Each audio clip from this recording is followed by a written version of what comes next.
मैं खितामन अर्ज करूंगा इनकी खिदमत में, आए बैठे मुल्क को आगे लेके जाने के लिए, मुल्क की तरक्की और खुशहाली के लिए आए बैठे मिलकर पाकिस्तान के बेहतरी के लिए बैठ के बात करें। इसके अलावा कोई चाराकार नहीं। आज ये जो तलखियां जिस हद तक पहुंच गई हैं, इसका जिम्मेदार कौन है? ये आज मैं समझता हूं कि 76 साल बाद हम ऐसी जगह पर पहुंचे हैं कि एक दूसरे से हाथ मिलाने से भी अब झिझकते हैं। इसी मुल्क में वो जमाना था कि असेंबलियों में बड़ी तनकीद होती थी, बहुत ज्यादा मुखालफत में बातें होती थी, लेकिन वो जमाना था जब सियासतदान एक दूसरे के दुख और सुख में शरीक होते थे। जनाब स्पीकर, आज अगर इनके बानी को अगर वहां पर कोई मसाइब हैं, मुश्किलात हैं, तो बताएं, बैठ के बात कर। मैं आज फिर कहता हूं, आए बैठ के बात करें। जनाब स्पीकर, ऑनरेबल मेंबर ने बड़े जज्बाती अंदाज में बात की।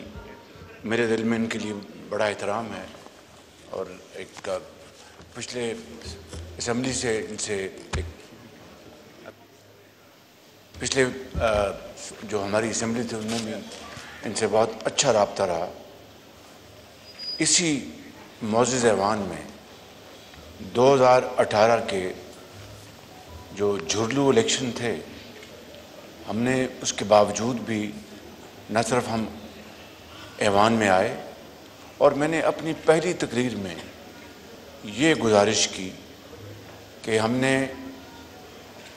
चार्टर ऑफ डेमोक्रेसी पर इत्तफाक किया था, आए आज चार्टर ऑफ इकॉनमी के ऊपर इत्तफाक करते हैं। हुकूमत इनकी थी। जनाब स्पीकर,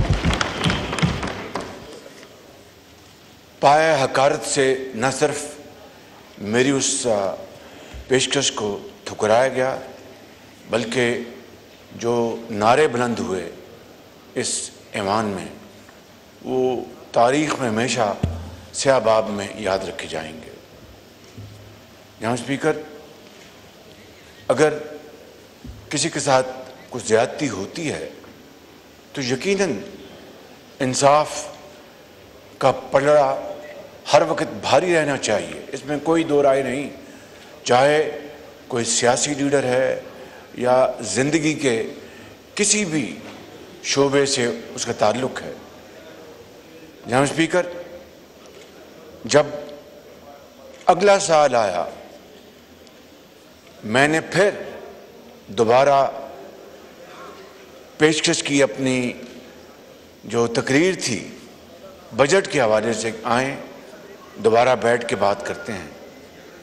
फिर ऐसे नारे बुलंद हुए जिनका जिक्र करना मैं समझता हूँ कि इस ऐवान की तौहीन है। जनाब स्पीकर, आज ये जो तलखियाँ जिस हद तक पहुँच गई हैं, इसका जिम्मेदार कौन है? ये आज मैं समझता हूँ कि 76 साल बाद हम ऐसी जगह पर पहुँचे हैं कि एक दूसरे से हाथ मिलाने से भी अब झिझकते हैं। इसी मुल्क में वो ज़माना था कि असेंबलियों में बड़ी तनकीद होती थी, बहुत ज़्यादा मुखालफत में बातें होती थी, लेकिन वो ज़माना था जब सियासतदान एक दूसरे के दुख और सुख में शरीक होते थे। जनाब स्पीकर, आज अगर इनके बानी को अगर वहाँ पर कोई मसाइब हैं, मुश्किलात हैं, तो बताएं, बैठ के बात कर। मैं आज फिर कहता हूँ, आए बैठ के बात करें और बैठ के मामलात को तय करें। मैंने जो मोहतरम अली मोहम्मद साहब ने अपनी जज्बाती तकरीर में जो जिन बातों का जिक्र किया, काश वो ये भी जिक्र कर देते कि जिस दिन मेरी वालदा मोहतरमा का इंतकाल हुआ, मैं जेल में था और मैंने जनाब स्पीकर सुब्रन को कहा कि आज तारीख़ है, मेरी वालदा का इंतकाल, वो लंदन में है, उनकी वहाँ से मेद आनी है, तो मुझे आज मैं दरख्वास्त लिख देता हूँ, मुझे आज आप छुट्टी ले दो। उनके लिए मुमकिन नहीं है, ऑर्डर आया कि आपको जाना है, लेकिन आप जाएंगे, हाज़ी लगा के आ जाएंगे। मैं चला गया और वही गाड़ी, मैं यहाँ पर अपनी ज़ाती तकालीफ का रोना नहीं रोना चाहता। इनको पता है कि वो जो ख़तरनाक कैदियों की गाड़ी मुझे क्यों दी गई थी कि मेरी कमर को मुकम्मल तौर पर उसको ज़ोफ़ पहुँचे।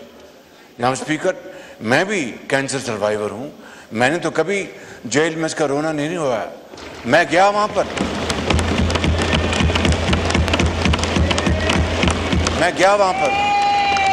अदालत में गया।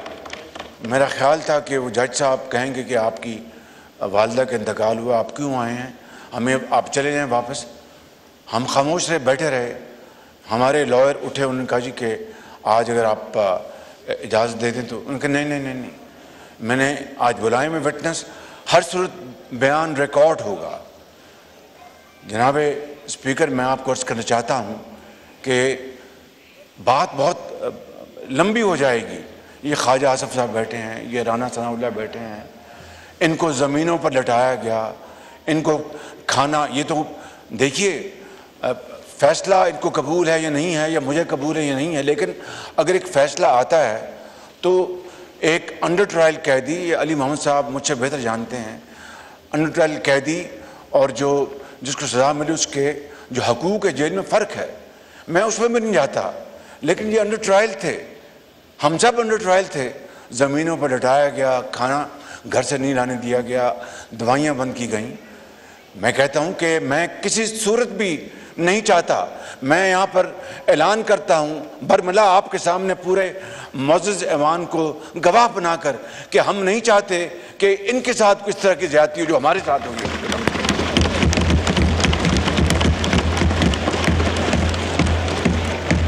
तो मैं ख़ितामन ये अर्ज़ करूँगा इनकी खिदमत में, आएँ बैठें, मुल्क को आगे लेके जाने के लिए, मुल्क की तरक्की और खुशहाली के लिए आएँ बैठें, मिलकर पाकिस्तान के बेहतरी के लिए बैठ के बात करें। इसके अलावा कोई चाराकार नहीं। बहुत शुक्रिया आपका।